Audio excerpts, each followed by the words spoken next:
La primera vez que Jet Halvorsen oyó reír a los hombres, algo dentro de él se heló. Solo había bajado de las montañas por sal y harina. Eso era todo. Un viaje tranquilo hasta Cedar Ridge antes de que el invierno cerrara los senderos altos. Pero el sonido que flotaba por la plaza del pueblo no era el bullicio habitual del comercio. Era agudo. Burlón. Cruel. Jet frenó a su caballo al doblar la esquina. Un grupo de hombres se apiñaba junto a dos barriles con tablones encima. Sobre aquel improvisado escenario se alzaba una figura alta con un saco de grano bien apretado sobre la cabeza. Tenía las manos atadas delante, como si fuera una forajida. Howard Briggs estaba a su lado, sonriendo como un coyote. Fuerte como una mula, gritó Briggs. Trabaja del amanecer al anochecer. Solo es un poco difícil. Por eso el último hombre no la quiso. Las risas rodaron por la plaza. Jed apretó la mandíbula. Tenía 42 años, ancho como la puerta de un granero, la barba salpicada de plata.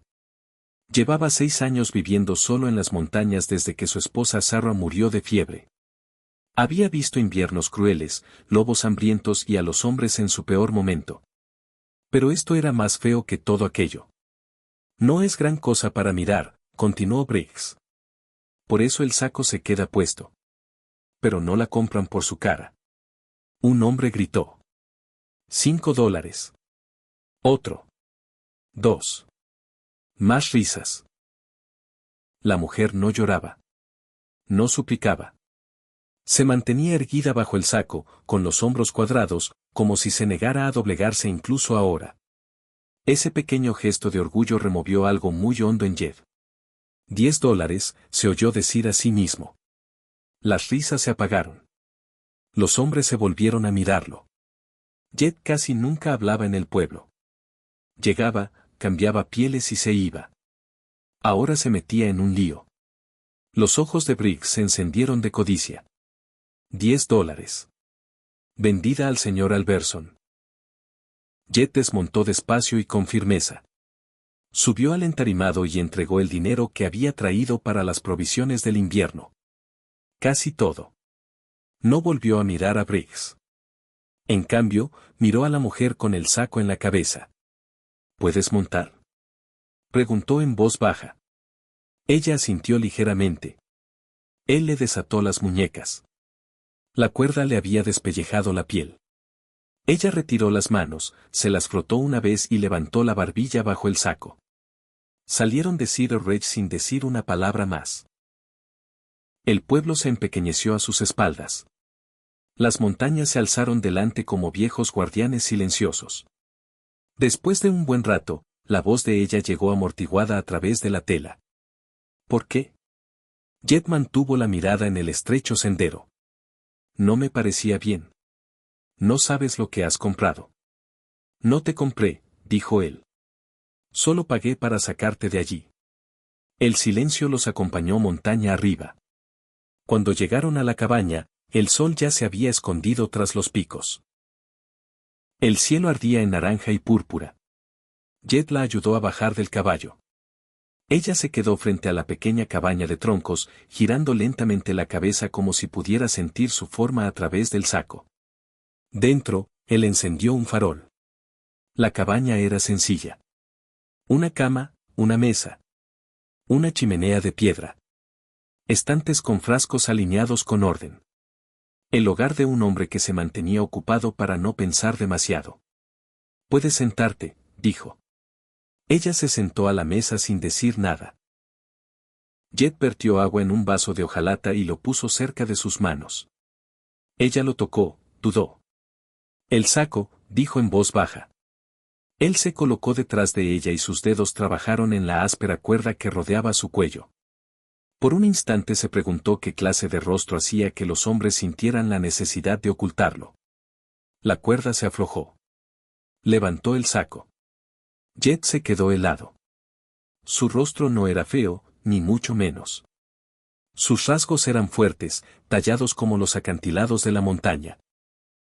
Pómulos altos, mandíbula afilada. Cabello castaño rojizo oscuro cortado de forma desigual a la altura de los hombros. Una pálida cicatriz le corría desde la sien hasta la mejilla izquierda. Pero fueron sus ojos los que le robaron el aliento. Uno era marrón oscuro, cálido y firme. El otro era verde pálido, casi plateado a la luz del farol. Ella lo observaba con atención, esperando asco. Miedo. Risas como las de la plaza. En cambio, Jet tragó saliva una vez y dijo: «El agua es fresca. La traje del manantial esta mañana». Algo cruzó el rostro de ella. Sorpresa. Quizá alivio. Bebió despacio, con las manos temblando apenas. «Me llamo Mara», dijo al cabo de un rato. «Jet Halvorsen». Ella miró de nuevo alrededor de la cabaña, como si lo midiera a él y a la vida que llevaba. «¿Qué soy aquí?», preguntó al fin. «¿Sirvienta? ¿Esposa? ¿Propiedad?». «Eres una invitada», dijo Jet. «Y las invitadas pueden irse cuando quieran. Por la mañana, si prefieres ir a otro sitio, te llevaré». Ella lo estudió largo y duro, como si buscara la trampa en sus palabras. «No sabes qué problemas traigo», susurró. Jet se movió para avivar el fuego. «Supongo que todos cargamos con algunos». Por primera vez, la comisura de la boca de ella se levantó. Pero cuando el viento aulló contra las paredes de la cabaña aquella noche, Jet permaneció despierto mirando el techo, sabiendo una cosa en lo más profundo de sus huesos. Los hombres de Cedar Ridge habían ocultado su rostro por una razón. No porque fuera fea, sino porque una mujer como Mara no se rompía fácilmente. Y hombres como el que la había vendido no la dejarían marchar sin pelear. La primera semana pasó en un silencio cuidadoso. Mara despertaba antes del amanecer cada mañana, como si el sueño fuera un hábito en el que aún no confiaba del todo. Jet la encontraba ya moviéndose por la cabaña, alimentando el fuego, barriendo el suelo, poniendo agua a hervir. No actuaba como una sirvienta. Se movía como alguien que se negaba a deberle nada a nadie. Jet no la detenía. Simplemente trabajaba a su lado. Él cortaba leña. Ella la apilaba. Él revisaba trampas. Ella limpiaba las pieles con manos firmes que no temían la sangre ni el trabajo duro. No era suave, ni frágil. Ni rota como habían insinuado los hombres de Cedar Ridge. Pero a veces, cuando creía que él no miraba, Jet veía otra cosa. Una tensión en sus hombros, una escucha constante, como si esperara oír botas en el porche en cualquier momento. En la octava noche, empezó a salir la verdad. Estaban sentados junto al fuego. La nieve había empezado a caer temprano aquel año, amontonándose espesa contra las ventanas. El mundo exterior parecía lejano y silencioso. «Mi antiguo dueño», dijo Mara de pronto, mirando las llamas. «Se llama Garrett Walsh». Jet no la interrumpió. «Posee el rancho Double Bar en el valle. Mi padre le debía dinero. Deuda de juego». Walsh ofreció una solución. Dejó escapar un suspiro amargo. «Yo». La mandíbula de Jet se tensó. Debía trabajar para pagar la deuda. 7 años. Escrito en tinta. Firmado bajo amenaza. Firmado mientras mi padre permanecía callado. Su voz no tembló. Eso lo empeoraba. Durante 2 años cociné, limpié, llevé sus libros, hice todo lo que me pedían. Pero no fue suficiente. El fuego crepitó entre ellos. No, él quería obediencia, continuó. No trabajo, ni habilidad. Obediencia. Cuando me negué a arrodillarme y suplicar perdón por quemarle el desayuno, me golpeó con su anillo. Sus dedos rozaron la cicatriz de la mejilla. Dijo que me enseñaría humildad. Jet sintió un calor subirle al pecho que nada tenía que ver con el fuego. Le tiré café caliente a la cara, dijo ella. Y huí. Por un instante, algo parecido al orgullo brilló en sus ojos. Me atraparon 3 días después. Walsh decidió que matarme causaría demasiadas preguntas. Así que arruinó mi nombre. Dijo que era inestable, peligrosa. Dijo que mis ojos eran una marca de brujería. Jet casi se rió de lo absurdo. Pero el pueblo le creyó, susurró ella. Cuando un hombre con dinero dice algo, la verdad se convierte en lo que él quiera. ¿Y tu hermana? Preguntó Jed en voz baja. Había notado cómo cambiaba su voz al mencionar a la familia. Los hombros de Mara se tensaron. Elisa tiene 17 años. Es dulce. Confiada. Cuando huí, Walsh la retuvo en el rancho. La llamó seguro. Mientras la tenga a ella, yo no puedo hablar demasiado alto. La habitación se quedó muy quieta. La dejé, dijo Mara. Y por primera vez su voz se quebró. La dejé allí. Sobreviviste, dijo Jed con firmeza. Eso no es lo mismo que abandonarla. Por la noche se siente igual. El silencio cayó pesado. La nieve presionaba contra las paredes de la cabaña. El viento llevaba un aullido bajo y solitario entre los árboles. La recuperaremos, dijo Jed al fin. Mara lo miró como si hubiera dicho una locura. No entiendes. Walsh tiene hombres, dinero, influencia. Puede torcer la ley. Quizá, respondió Jed. Pero no puede torcer las montañas. Ella lo miró largo rato, escudriñando su rostro. ¿Por qué me ayudarías? Preguntó suavemente. No me debes nada. Jed pensó en Sarah, en 6 largos inviernos solo, en volver a casa al silencio cada noche. Porque sé lo que es perder a alguien, dijo. Y no me quedaré de brazos cruzados mientras otro hombre roba a una hermana de su propia sangre. Por primera vez, los ojos de Mara se llenaron de lágrimas. Antes de que pudiera responder, el sonido de caballos rompió la noche. Los dos se quedaron inmóviles. No era un caballo. Eran 3. Botas golpearon el suelo helado afuera. Voces bajas se acercaron a la cabaña. Mara palideció. Me encontró, susurró. Jed se movió sin pánico. Alcanzó el rifle sobre la chimenea y revisó la recámara. Manos firmes. Un fuerte golpe resonó en la puerta. Jed Halvorsen.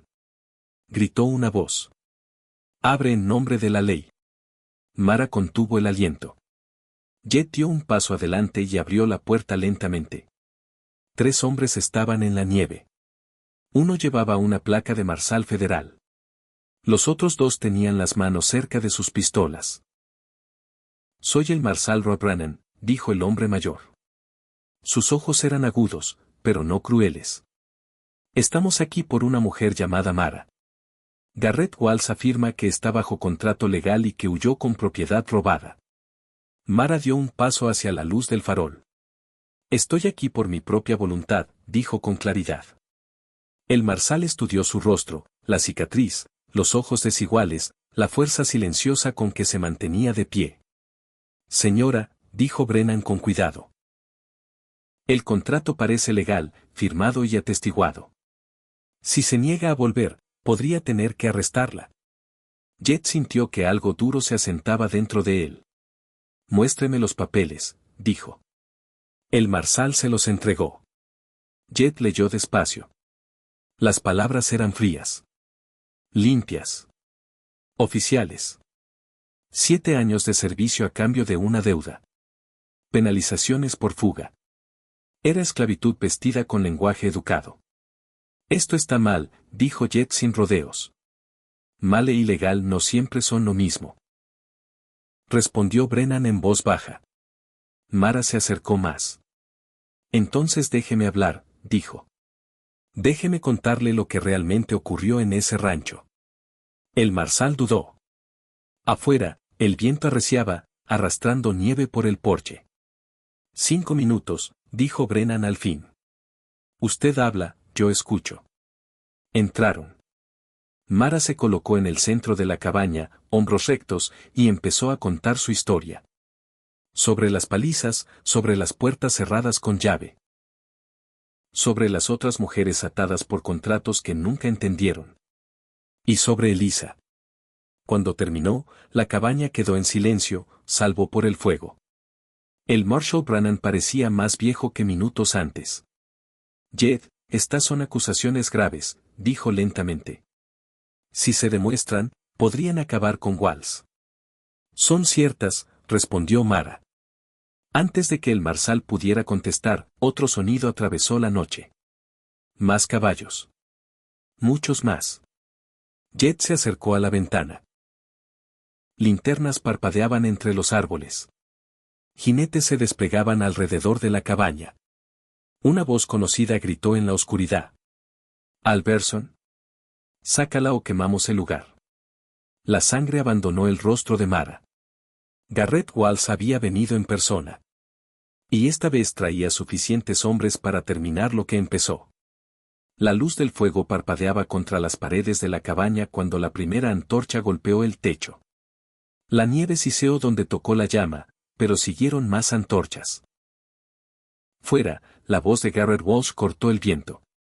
Última oportunidad, Alberson. Sácala y quizá te deje vivir.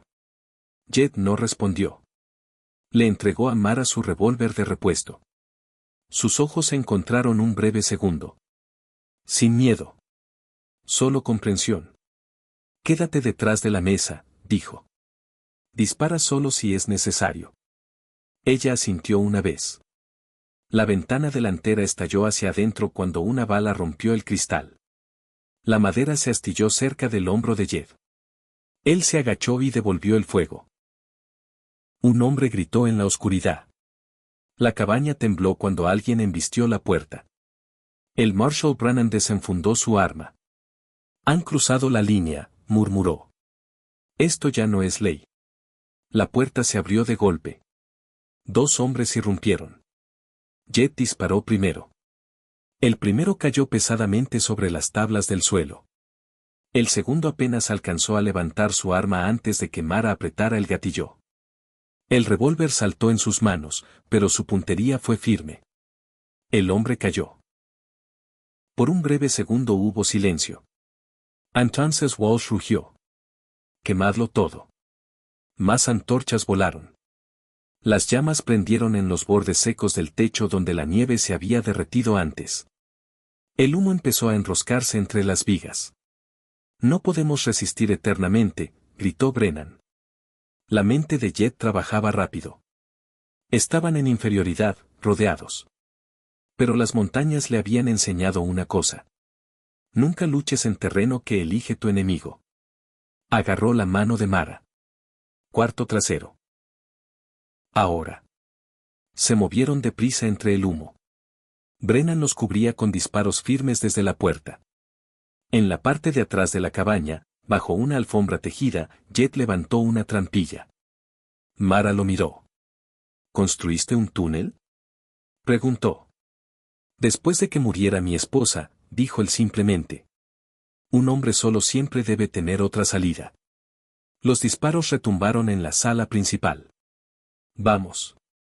Ordenó Jet. Mara se dejó caer primero en el estrecho pasaje de tierra. Brennan la siguió. Jed echó tierra sobre la trampilla y se deslizó al final, cerrándola por encima.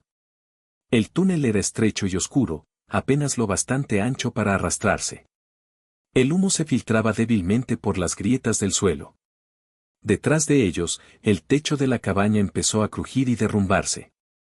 Avanzaron en silencio hasta que el aire frío de la noche les tocó el rostro. El túnel desembocaba en un grupo de pinos densos, casi 100 yardas lejos de la cabaña. Salieron justo cuando el techo se derrumbó por completo en una explosión de chispas. Walsh y sus hombres gritaron triunfantes. Creían que todos los de dentro estaban muertos.